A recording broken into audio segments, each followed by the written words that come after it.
గుర్తుపెట్టుకోవాలి. నేను ఏ మతాన్ని సపోర్ట్ చేయను.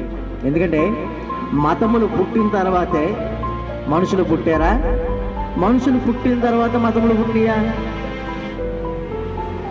మనుషులే కదా. ఇస్లాం మతంలో ఎవరుంటారు? మనుషులు. హిందూ మతంలో ఎవరుంటారు? మనుషులు. ఆయా కాలాల్లో, ఆయా ప్రాంతాల్లో, ఆయా నాగరికతల బట్టి, వాళ్ళ అలవాట్లు బట్టి ఒక్కొక్కరికి క్రమంగా మతం ఏర్పడింది. ఒక నాగరికత మతం ఏర్పడింది. మతం అంటే వాస్తవంగా కొద్దిమంది నమ్మకం అంటారు.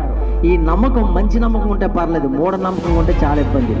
పూర్వకాలంలో హైందవ ధర్మం లేదా సనాతన ధర్మం అని చెప్పబడేటువంటి హైందవంలో భర్త చనిపోతే భార్యను తగిలేసేవాడు.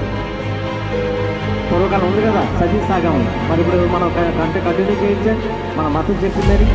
అది మూఢత్వం కనుక దాన్ని చాలామంది సంఘ సంస్కృతులు సంస్కరించారు, దాన్ని ఖండించారు.